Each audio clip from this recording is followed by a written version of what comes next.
Telangana public service commission నిర్వహించే group 1 రిక్రూట్మెంట్లో భాగంగా ఈరోజు తెలంగాణ చరిత్ర సంస్కృతి అనేది గ్రూప్ 1 మెయిన్స్లో పేపర్ 2లో ఒక సబ్జెక్టుగా ఉన్నది.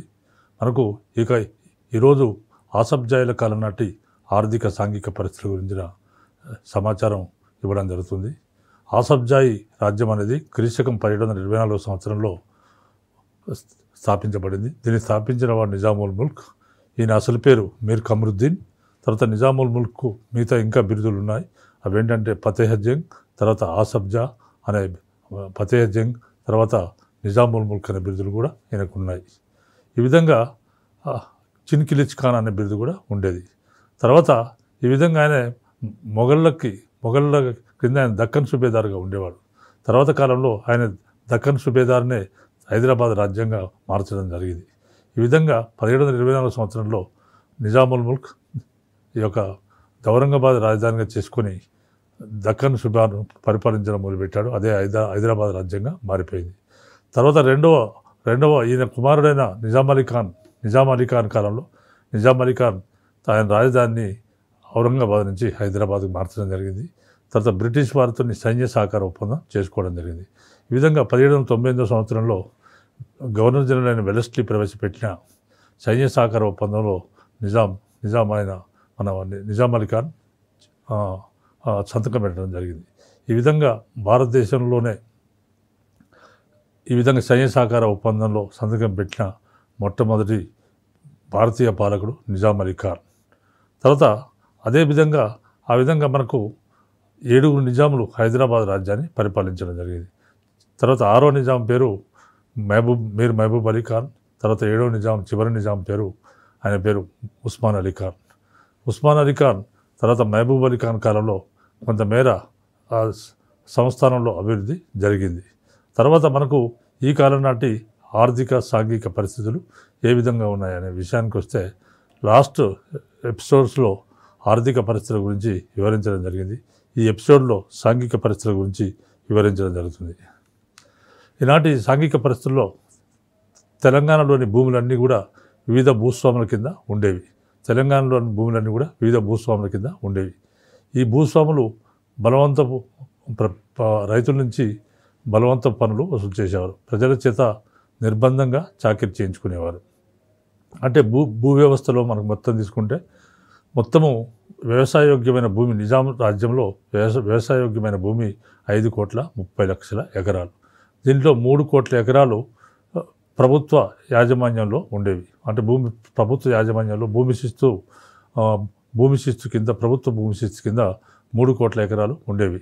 మిగిలిన భూములన్నీ కూడా దీనిలో మళ్ళీ ఈ మొత్తం వ్యవసాయయోగ్యమైన భూమిలో 10% నిజాం సొంత కమతంగా ఉండేది. దాన్ని ఏమంటారంటే సర్ఫే కాస్ట్ అని అంటారు. ఈ విధంగా దాని మీద వచ్చిన సర్ఫే కాస్ట్, ఆ భూముల మీద వచ్చిన ఆదాయం నిజాం జేబులోకి వెళ్తుంది. ప్రభుత్వానికి అది వర్తించదు. ఈ విధంగా ఆయనకు సర్ఫే కాస్ట్ భూములు 8,100 చదరపు మైళ్ళ విస్తీర్ణంలో 18 తాలూకాల్లో విస్తరించి ఉండేవి. తర్వాత మనకు అదే కాకుండా ఇంకా పైగా భూములు అని ఉంటారు.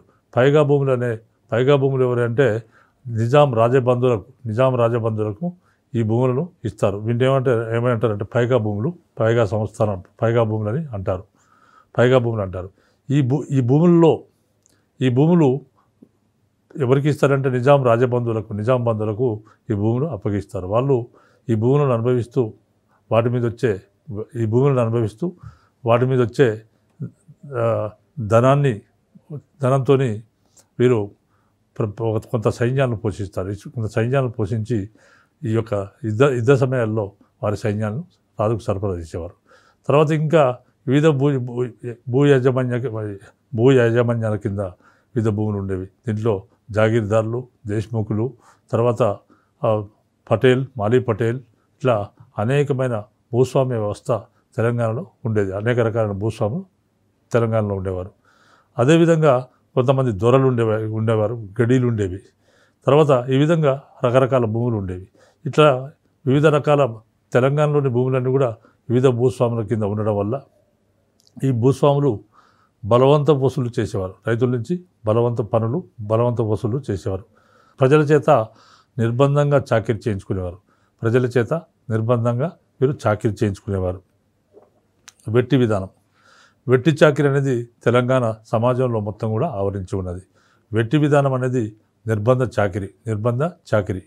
తర్వాత ఈ వెట్టి విధానం అనేది ఆటవిక తెగల ప్రాంతానికి మరియు బాగా వెనుకబడిన కొన్ని సాంఘిక తెగలకు మాత్రమే పరిమితమైనదిగా సాధారణంగా పరిణమించబడుతుంది.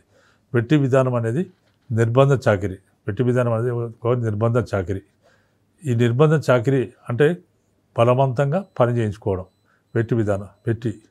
తర్వాత వెట్టి విధానంలో ఇది ఏంది మన నాగరిక సమాజానికి ఈ వెట్టి వర్తించదు. ఎందుకంటే కొన్ని నాగరికత లేని ఆటవిక తెగల ప్రాంతానికి మరియు బాగా వెనుకబడిన కొన్ని సాంఘిక తెగలకు మాత్రమే ఇది పరిమితమైన ఈ వెట్టి చాకిరీ అనేది తెలంగాణ సమాజం మొత్తం కూడా ఆవరించి ఉండేది. అయితే తెలంగాణలో వెట్టి విధానము సమాజం అంతటా ఆవరించి ఉండేది. ప్రజల్లోకి అన్ని వర్గాల వారికి తమ స్థాయిల్లో ఇది వర్తించేది. ప్రజల్లోకి అన్ని వర్గాల వారికి తమ స్థాయిల్లో అన్ని రకాల ప్రజలకు ఇది తమ స్థాయిని బట్టి అది వర్తించేది. ప్రతి హరిజన కుటుంబం వెట్టి చాకిరీ చేయడానికి కుటుంబంలోని వారిని ఒకరిని కేటాయించవలసి ఉండేది.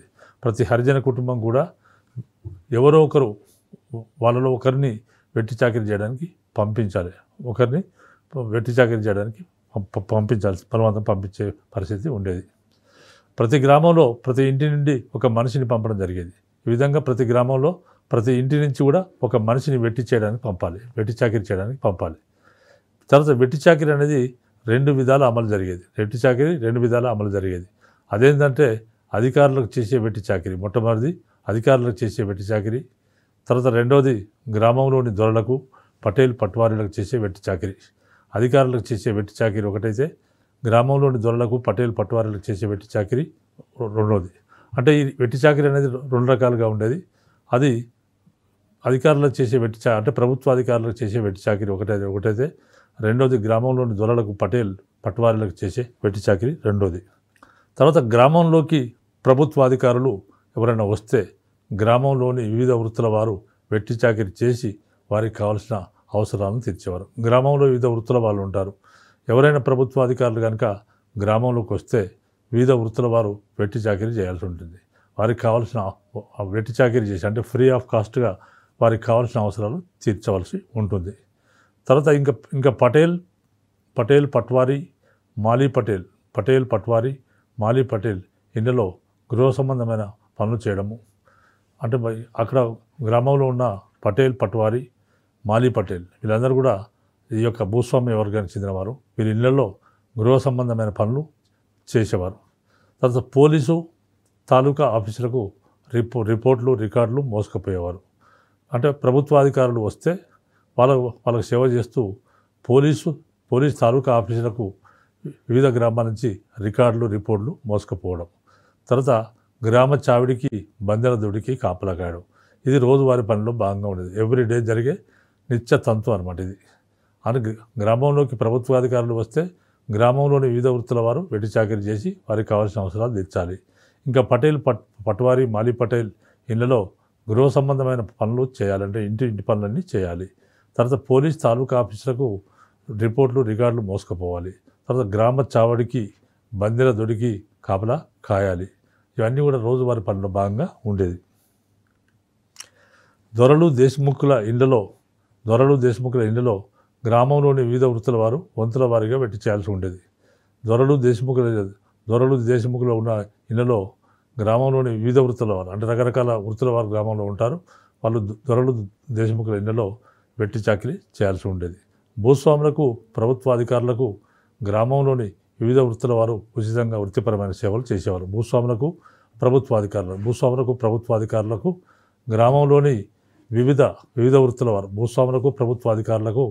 గ్రామంలోని వివిధ వృత్తుల వారు ఉచితంగా వృత్తిపరమైన సేవలు చేయాలి. కలుగీత కార్మికులు భూస్వాములకు ఉచితంగా కలును సరఫరా చేయాలి. చర్మకారులు ఉచితంగా చెప్పులు కుట్టి ఇవ్వాలి. తర్వాత చేనేత పనివారు భూస్వాముల ఇళ్లలో పనిచేసే నౌకర్లకు బట్టలు సరఫరా చేయాలి. తర్వాత ఇక్కడ ఏంటంటే కలుగీత కార్మికులు భూస్వాములకు ఉచితంగా కలును సరఫరా చేయాలి.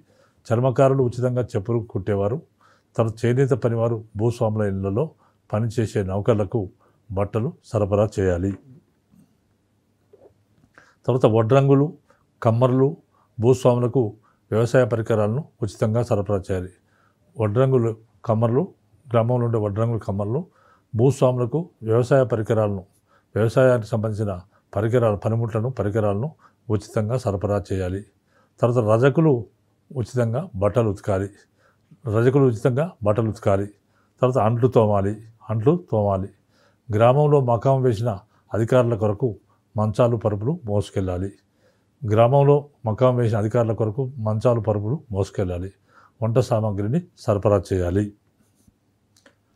తర్వాత దేశముఖుల ఇళ్లలో వీరందరూ కూడా పసుపు, కారం కొట్టాలి. పసుపు మరియు కారాన్ని కొట్టి తయారు చేయాలి. తర్వాత కుమ్మర్లు ఉచితంగా కుండలు ఇవ్వాలి. తర్వాత మంగళవారు దేశముఖుల ఇళ్లలో సేవ చేయాలి. రాత్రి వేళ భూస్వాముల పాదాలు ఒత్తాలి. అతని ఒళ్ళు మర్దన చేయాలి. ఇవన్నీ కూడా పనులన్నీ కూడా ఈ విధంగా బలవంతంగా వెట్టి చాకిరీ చేయించుకునేవారు. ఈ కాలంలో స్త్రీల పరిస్థితి ఏ విధంగా ఉండేది? ఈ కాలంలో స్త్రీల పరిస్థితి చాలా దయనీయంగా ఉండేది. వీరికి స్వేచ్ఛ ఉండేది కాదు. ముస్లిం స్త్రీలలో పరదా పద్ధతి ఉండేది. తర్వాత నిజాం పాలనలోనూ జమీందారీ వ్యవస్థలను గ్రామీణ పేద వర్గాల స్త్రీలు అనుభవించిన కష్టాలు వర్ణనాతీతం. ఈ కాలంలో స్త్రీల పరిస్థితి చాలా దయనీయంగా ఉండేది. వీరికి స్వేచ్ఛ ఉండేది కాదు. ముస్లిం స్త్రీలలో పరదా పద్ధతి ఉండేది. నిజాం పాలనలో జమీందారీ వ్యవస్థలో నిజాం పాలన ఒక పక్క, ఇంకో పక్క ఊర్లలో విలేజ్లో జమీందారీ వ్యవస్థ. తర్వాత గ్రామీణ పేద వర్గాల స్త్రీలు అనుభవించిన కష్టాలు వర్ణనాతీతం. అంటే ఇక్కడ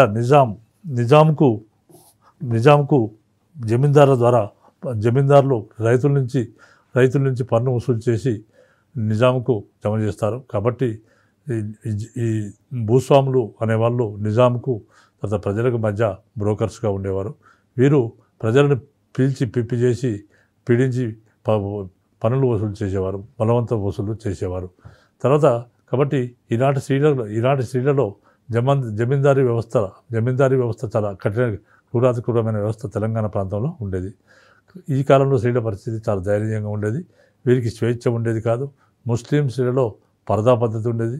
నిజాం పాలనలోనూ జమీందారీ వ్యవస్థలోనూ గ్రామీణ పేద వర్గాల స్త్రీలు అనుభవించిన కష్టాలు వర్ణనాతీతంగా ఉండేవి. ఆనాటి వెట్టి చాకిరిలో దళిత స్త్రీలు బానిసత్వంలో మోగిపోయారు. వారి శ్రమకు విలువ ఉండకపోవడమే కాక వారికి ఎటువంటి వ్యక్తిగత స్వేచ్ఛ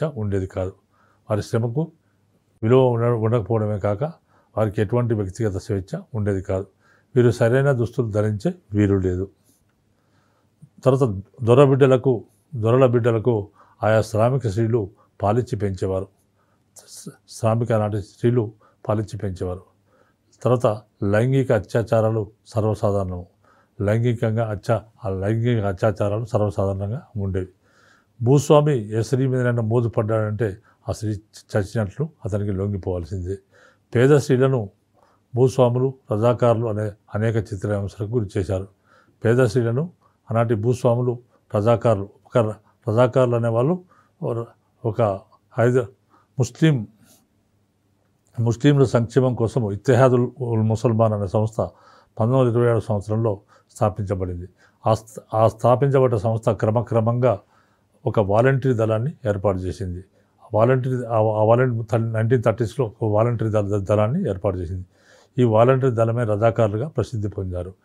కాబట్టి రజాకారులు నిజాం పరిపాలన ఎక్కడ పోతుందనే ఆందోళనతో గ్రామాల మీద పడి ప్రజలను దోచుకోవడము, తర్వాత ప్రజలను చిత్రహింస పెట్టడం, తర్వాత స్త్రీలను జరించడం ఇలాంటి కార్యక్రమాలు చేశారు. కాబట్టి పేద స్త్రీలను ఒక పక్క భూస్వాములు, మరొక పక్క రజాకారులు అనేక చిత్రహింసలకు గురి చేశారు. రజాకారులు అనేక సార్లు గ్రామాలపై పడి స్త్రీలను తెరచడం జరిగింది. నాటి సమాజంలోని స్త్రీలు దేవదాసీలుగా, జోగిన్లుగా, బస్వీరాన్రిగా నాటి సాంఘిక మూఢాచారాలకు బలయ్యారు. నాటి సమాజంలోని స్త్రీలు దేవదాసీలుగా, జోగినులుగా, బషీరాన్లుగా నాటి సాంఘిక మూఢాచారాలు బలయ్యారు.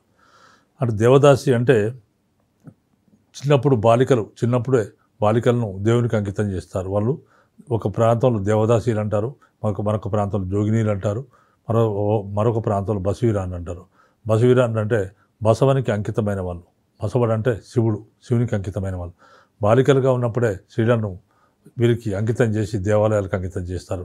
వారి జీవితం ఆ దేవాలయము తర్వాత ఆ విలేజ్లో ఉంటారు. వారు ప్రజలకు సేవ చేస్తూ ఈ విధంగా ఈ వ్యవస్థ, ఈ దారుణ వ్యవస్థ, జోగిని వ్యవస్థ, దేవదాసి వ్యవస్థ, బసవీరాన్లుగా సాంఘిక మూఢాచారాలకు ఈనాటి స్త్రీలు బలి కావడం జరిగింది. తర్వాత ఆడపాపలు అంటే ఈ వెట్టి చాకిరీ పద్ధతిలో ఇదొక దారుణమైనది. ఈ వెట్టి చాకిరీ పద్ధతిలో ఇదొక దారుణమైన పద్ధతి, ఆడపాపల పద్ధతి. భూస్వాముల ఇళ్లలో పనిచేయడానికి బానిసలుగా బాలికలను పంపించే పద్ధతి.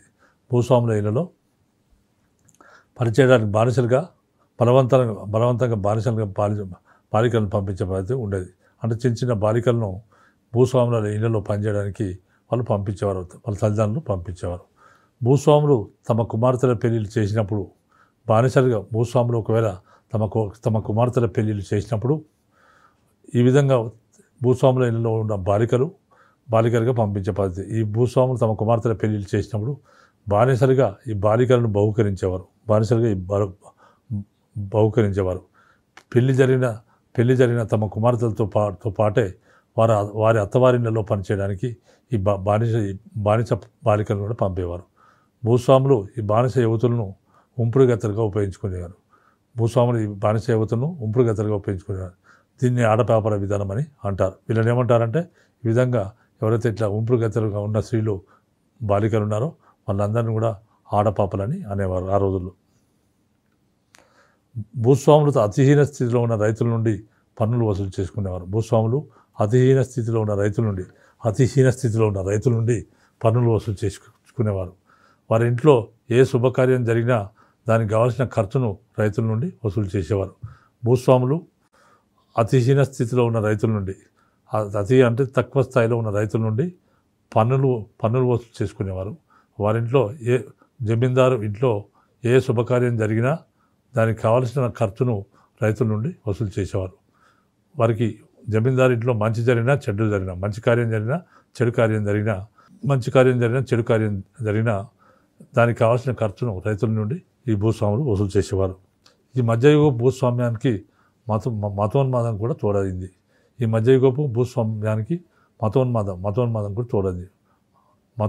మత ఉన్మాదం కూడా తోడైంది.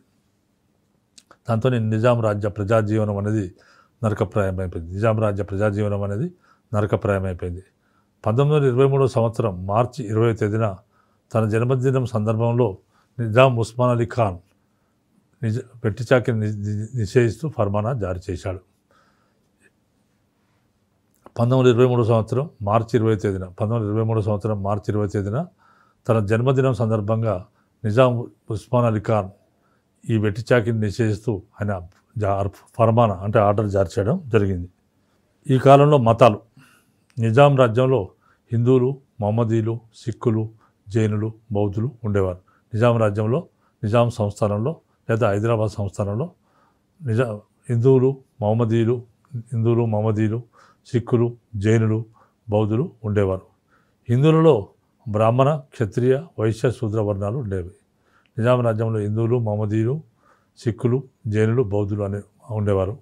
హిందువులలో బ్రాహ్మణ, క్షత్రియ, వైశ్య, శూద్ర వర్ణాలు ఉండేవారు. హిందూ మతంలో కూడా మళ్ళీ వర్ణ వ్యవస్థ.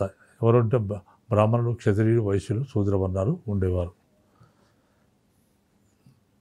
తర్వాత నిజాం రాజ్యంలో వర్ణ వ్యవస్థ బాగా బలపడిపోయింది. ఈ వర్ణ వ్యవస్థ నుంచి అనేక ఉపకులాలు స్థిరపడ్డాయి. ఉపకులాలుగా వర్ణ వ్యవస్థ స్థిరపడింది. వర్ణ వ్యవస్థలో మనకు బ్రాహ్మణులు, క్షత్రియులు, వైశ్యులు, శూద్రులు అనేది మొదటి నుంచి ఉన్న వర్ణ వ్యవస్థ. ఇది బాగా బలపడిపోయింది. తర్వాత ఈ విధంగా వీరి నుంచి అనేక ఉపకులాలు పుట్టుకొచ్చాయి. ఉపకులాలు పుట్టుకురావడం జరిగింది. తర్వాత బ్రాహ్మణులు జాగీర్దారులుగా గ్రామీణ ప్రాంతాల్లో ప్రముఖ పాత్రను పోషించారు.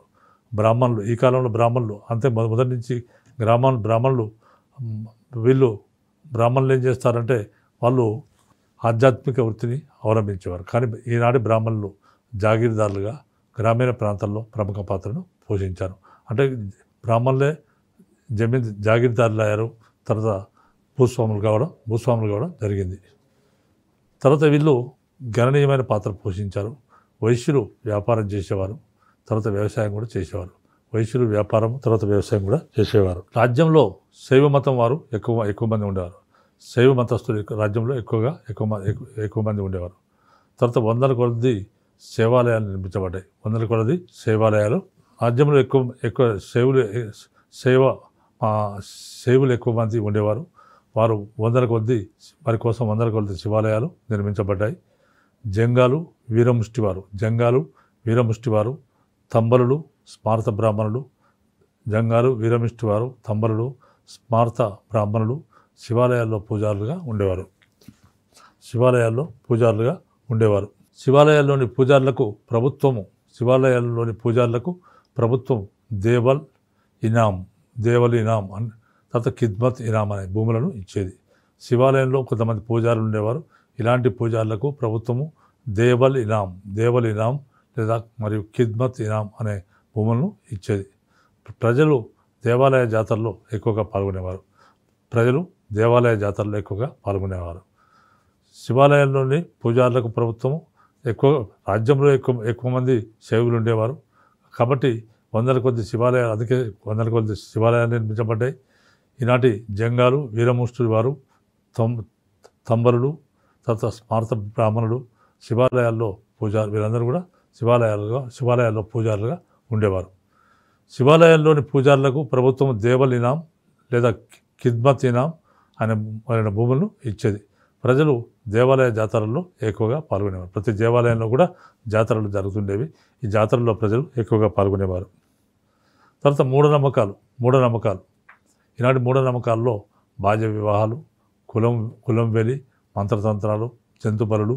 ఈనాటి మూఢనమ్మకాల్లో బాల్య వివాహాలు అంటే చిన్నప్పుడే పెళ్లిళ్ళు చేయడము, కులము వెలి, తర్వాత మంత్రతంత్రాలు, తర్వాత జంతు బలులు, జంతువులను దేవులకు బలి ఇవ్వడం, తర్వాత అంటరానితనము అంటే అస్పృశ్యత అంటరానితనము, తర్వాత బానిసత్వము, ఒకరికి బానిసలుగా అమ్ముకోవడం, తర్వాత బహుభార్యత్వము, ఒక పురుషుడు ఒక స్త్రీ కంటే ఎక్కువ మంది పెళ్లి చేసుకోవడం బహుభార్యత్వము, జ్యోతిష్యము, శకునాల్లో నమ్మకం ఎక్కువ, దేవదాసి పద్ధతి, జోగిని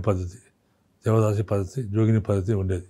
దేవదాసి అంటే చిన్నప్పుడే బాలికలను దేవాలయానికి అంకితం చేయడం. జోగిని కూడా అదే దేవదాసి పద్ధతి, జోగిని పద్ధతి. ముస్లింలలో పరదా పద్ధతి మొదలైన మూఢనమ్మకాలు ఈ కాలంలో ఉండేవి. గ్రామాల్లో క్షుద్రదేవతలను ఆరాధించేవారు. పోతరాజు, కట్టమైసమ్మ, మారెమ్మ, కోటమైసమ్మ, ముచ్చాలమ్మ, పోచమ్మ అనే దేవతలను అందరూ కూడా గ్రామ దేవతలు. కట్టమైసమ్మ, మారెమ్మ, కోటమైసమ్మ, ముచ్చాలమ్మ, పోచమ్మ అనే దేవతలను పూజించేవారు. ఈ దేవతలకు బోనాలు పెట్టడం, జంతు బలు ఇవ్వడం అనేవి ఆచారాలు ఉండేవి. ఈ పై దేవతలందరూ కూడా బోనాలు పెట్టేవారు. జంతు బలులు ఇవ్వడంగా ఆచారాలు ఉండేవి. ఈ దేవతా జాతరలో పెద్ద ఎత్తున ప్రజలు పాల్గొనేవారు. ముస్లింల ఆధిక్యత. హైదరాబాద్ రాజ్యంలోని ప్రజలలో అధిక సంఖ్యాకులు హిందువులు, ఎక్కువ మంది హిందువులు. నిజాం ముస్లిం కాబట్టి అతని పరిపాలనా యంత్రాంగంలో ఉన్నత స్థాయి ఉద్యోగాల్లో ముస్లింలు అత్యధికంగా దాదాపు 90% ఉద్యోగుల్లో ఉండేవారు. హైదరాబాద్ రాజ్యంలోని ప్రజల్లో అధిక సంఖ్యాకులు హిందువులు, అంటే 85% మంది హిందువులు ఉండేవారు. నిజాం ప్రభు ముస్లిం కాబట్టి ఇతని పరిపాలనా యంత్రాంగంలో ఉన్నత స్థాయి ఉద్యోగాల్లో ముస్లింలు అత్యధికంగా దాదాపు 90% ఉద్యోగాల్లో ఉండేవారు. ఈ ముస్లిం అధికారులు నిరంకుశులుగా ఉండేవారు. ఈ రోజుల్లో ముస్లింలు పరిపాలక వర్గమని వారికి సంస్థానంలోని మిగతా ప్రజలపై ఆధిక్యత కలదనే భావాన్ని పెంపొందించుకోవడం కోసము నిజాం ముల్లాలు, మతాధికారులు ప్రయత్నం చేసేవారు. ఈ ముస్లిం అధికారులు నిరంకుశులుగా ఉండేవారు. ఎందుకంటే వాళ్ళ జనాభా తక్కువ ఉంది, వాళ్ళ పాలకుడు ముస్లిం కాబట్టి 90% ఉద్యోగాల్లో ముస్లింలు ఉండేవారు. తర్వాత ఈ ముస్లిం అధికారులు నిరంకుశులుగా ఉండేవారు. ముస్లింలు వాళ్ళు పరిపాలించే వర్గము వారికి సంస్థానంలోని మిగతా ప్రజలపైన ఆధిక్యత కలదనే భావాన్ని పెంపొందించడం కోసము నిజాముల్లాలు అంటే మతాధికారులు ప్రయత్నం చేస్తుండేవారు. అయినప్పటికీ రాజ్యంలో అన్ని మతాల వారు కలిసిమెలిసి ఉండేవారు. కుతుబ్షాహీల కాలం నుండి ఆసఫ్జాయిల కాలం వరకు హైదరాబాద్ నగరం అనేది భిన్న ప్రజల సహజీవనానికి కేంద్రంగా ఉండేది. కుతుబ్షాహీల కాలం నుండి ఆసఫ్జాయిల కాలం వరకు హైదరాబాద్ నగరం భిన్న ప్రజల సహజీవనానికి కేంద్రంగా ఉండేది. సూఫీ మత గురువుల బోధనల వల్ల తర్వాత హిందూ ముస్లిం సామరస్యం పెంపొంది సూఫీ మత గురువుల బోధనల వల్ల హిందూ ముస్లిం సామరస్యం పెంపొంది సంస్కృతి సమ్మేళనానికి శాంతియుత సహజీవనానికి అది దారితీసింది. హిందూ ముస్లింలు ఇరువురి పండుగలు ఒకరికొకరు కలిసి జరుపుకునేవారు. రంజాన్, మొహరం పండుగలలో హిందువులు పాల్గొనేవారు. మొహరం పండుగల్లో హిందువులు పాల్గొనేవారు. మొహరం పండుగనే తెలంగాణ గ్రామాల్లో పీరీల పండుగగా పిలుస్తారు. తర్వాత హిందూ ముస్లింలు ఆనందోత్సవాలతో ఈ మొహరం పండుగను జరుపుకునేవారు. ఉరుసు ఉత్సవాల్లో రెండు మతాల వారు పాల్గొనేవారు. రంజాన్ ముందు ముస్లింలు జరుపుకునే పండుగ షబీ బరాత్, హిందువుల దీపావళిని పోలి ఉండేది. నిజాం తన దర్బారులో ఈద్, దుషరాత్, దీపావళి, హోలీ, వసంత పంచమి మొదలైన పండుగలను జరిపించేవాడు. ఈ పండుగలను నిజాం కింద ఉన్న జాగీర్దారులు, వివిధ అధికారులు కూడా జరుపుకునేవారు. నిజాం రాజ్య కోశాగారంలో ప్రభుత్వ ఖర్చుతో లక్ష్మీ పూజలను జరిపించేవారు. ఈ సందర్భంగా పేద ప్రజలకు దాన ధర్మాలు చేసేవారు. సో ఈ విధంగా మనకు ఆసఫ్జాయిల కాలం నాటి ఆర్థిక సాంఘిక పరిస్థితులను